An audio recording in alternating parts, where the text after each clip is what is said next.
Whereas the better way to live is to follow God's will.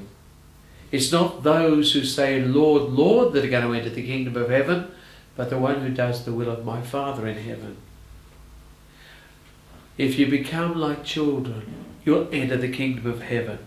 And you know, Pharisees, the sinners and the tax collectors are getting into heaven before you. So it's a certain humility that the Pharisees don't have, and that's why they are unable to lead people to the kingdom.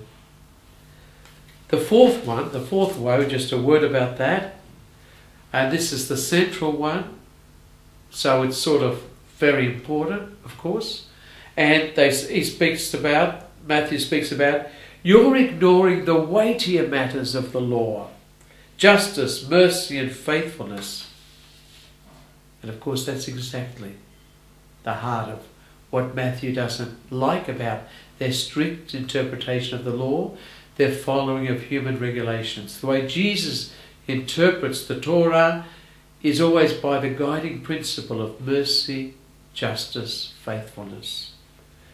So it's rather clever, because in the Pharisaic system you give 10% of everything to the Levites and the priests and so on, and here even the smallest garden herbs you've got to give 10%. Mint, dill and cumin. That sounds a bit strange, but it's, yeah, that's the way Matthew's putting it. And the last one, the seventh one, is you kill the prophets as you're going to kill me. Jesus, rather, as you're going to kill Jesus. So there's great irony in all that there. You brood of vipers. The same words as John the Baptist used. So strong language against the Pharisaic way of living the Torah.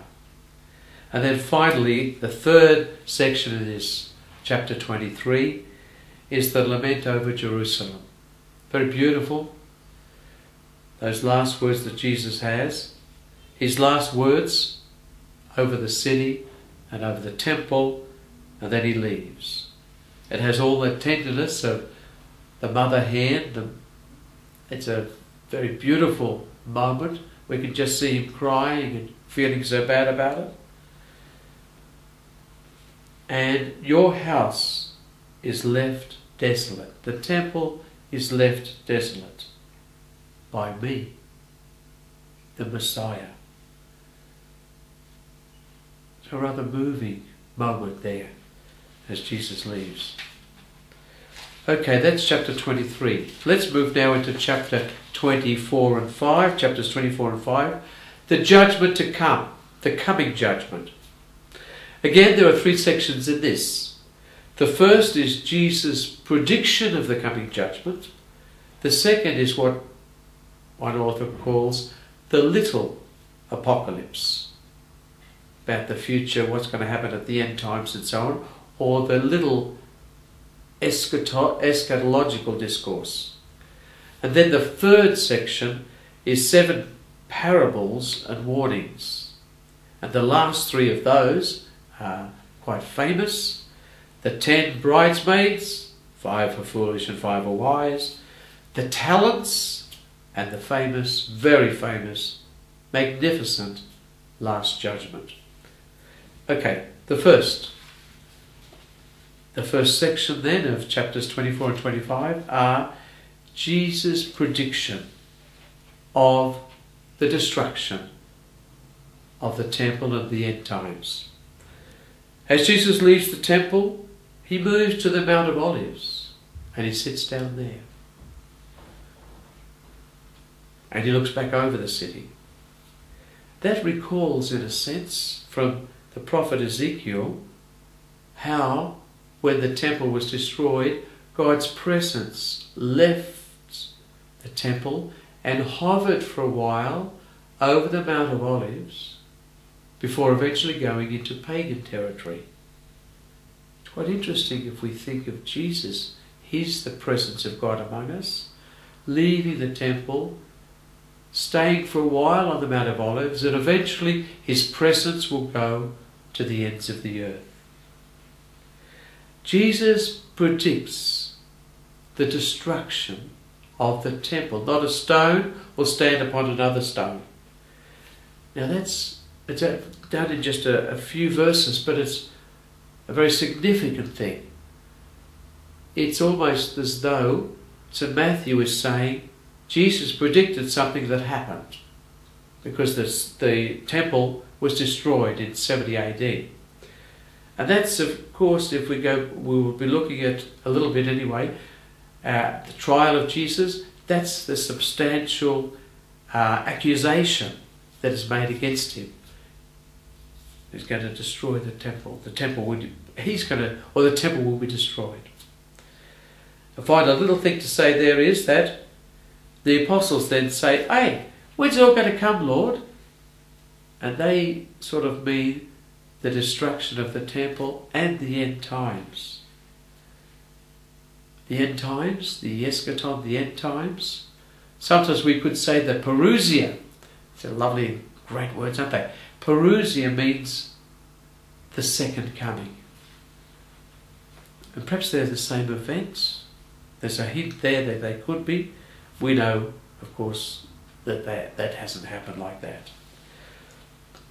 Okay, the second thing in these two chapters is the little apocalypse, or the smaller eschatological discourse. I hate using these big words, and I apologise for that. So what's this all about? Well, eschatology and the apocalypse, those sort of... Apocalypse means unveiling or seeing.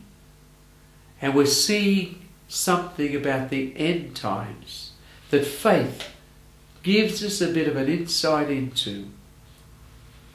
So we're privileged with our faith to be able to understand that there will be a time when the poor will be vindicated and the powerful will lose it all. And Jesus has foreseen that eventuality. That's what we're sort of paddling around with now. And he's seen it, and he's warning us how to behave. So this little apocalypse, this strange chapter 24, verses 4 to 31, gives us the program, if you like, of what's going to happen. Aren't we lucky? We've got a program for the end times. And then after that, and that's the rest of chapter 24 and all of chapter 25, is going to tell us in 7 parables and warnings how we should conduct ourselves.